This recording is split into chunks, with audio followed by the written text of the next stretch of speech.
Fica, Santa. A dona Aurora ligou de Estoril. Perdeu tudo.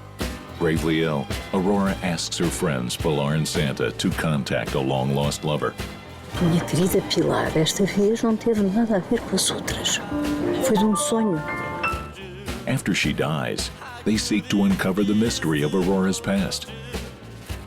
Aurora's lover reveals their heated affair from 50 years ago.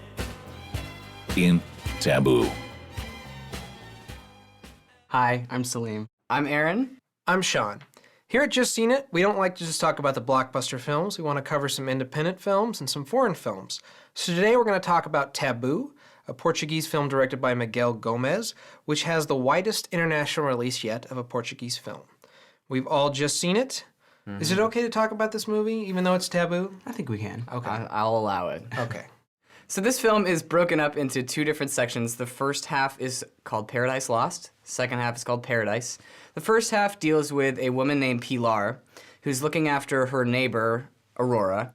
And Pilar is looking to help people. Aurora is very paranoid about a lot of things. She's somewhere in her 80s, I believe.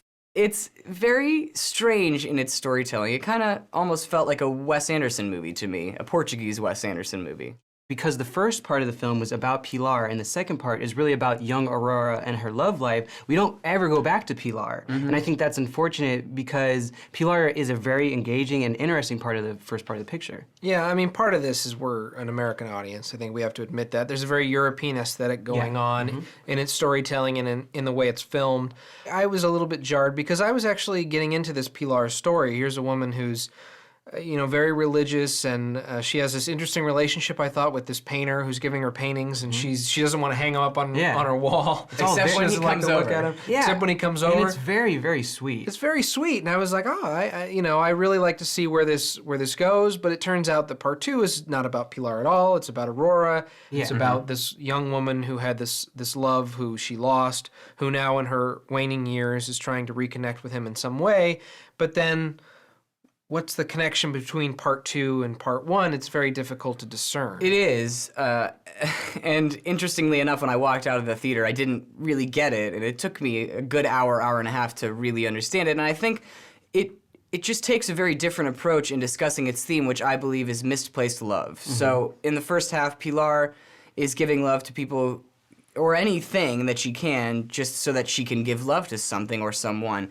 and none of it really fulfills her, and she also tries to help Aurora and be fulfilled in that way. The second half definitely has a more direct approach in discussing this theme, but I like it because it's addressed in such a unique and lyrical and strange way. It made me think a lot about it after I left the theater. And I was just kind of left at the end of the movie going, well, is Pilar supposed to have learned something from this? Is she supposed to grow, or is there something about Aurora that she always thought was true that is no longer true because the story's been told to her? I agree with what you're saying. It doesn't have an ending, but I don't necessarily think that all films need to have an ending, especially the artistic and lyrical ones, like this one. Yeah, but they do need a third act. Nas noites de Ano Novo, e após beber uma garrafa de whisky, fechava a porta da sala, colocava uma bala no tambor do revólver, encostava-o à têmpora e desafiava a vida. Teresa Madruga plays Pilar, and she does a really wonderful job. She's fragile and very believable in her role, trying to find something worth living for. And she's also funny when the occasion calls for it. Yeah, I really admired her performance. I thought she was probably the most talented person in the cast. Oh, she was wonderful. She had this tender, kind quality. I felt very bad for her often because of all the kindness that she was conveying to people and how oftentimes it wouldn't be given back, or it would be given back and not necessarily the way that she wanted. Right. We also have Laura Soveral, who plays old Aurora. She's great. She plays this woman who is wrought with paranoia and guilt very well. She doesn't speak to her daughter anymore. Her husband has long since passed away. And she's also really funny when the script calls for it. And it's strange, the first half of the film almost seems like a dry comedy at times. I actually thought that the strongest acting was in the flashbacks. We have Ana Moreira, who plays young Aurora, and then we have Carlo Cota, who plays young Ventura. Now, Ventura is Aurora's lover in the second portion of the film. I thought that they were fantastic because they didn't have any dialogue. Everything had to be represented through actions, looks, and it was really wonderful considering that this is a love story and we're seeing them fall in love not through words. Yeah. And they're very interesting people to look at, and that helps when they don't have any dialogue. The cinematographer, Hui Pocas, he does a fantastic job making the black and white look vivid. I wanted to see some of these shots in color because of how vivid they looked. Yeah, it was great. It was awesome to see black and white, you know, a medium that isn't used very often, used to its fullest potential, and mostly because it had a lot of different styles in it. It felt very cinema verite, very realistic and documentary at one time. It also felt very French New Wave at another, and it even felt German Expressionist at another time. Well, the title Tabu is actually taken from an F.W. Murnau film. Right.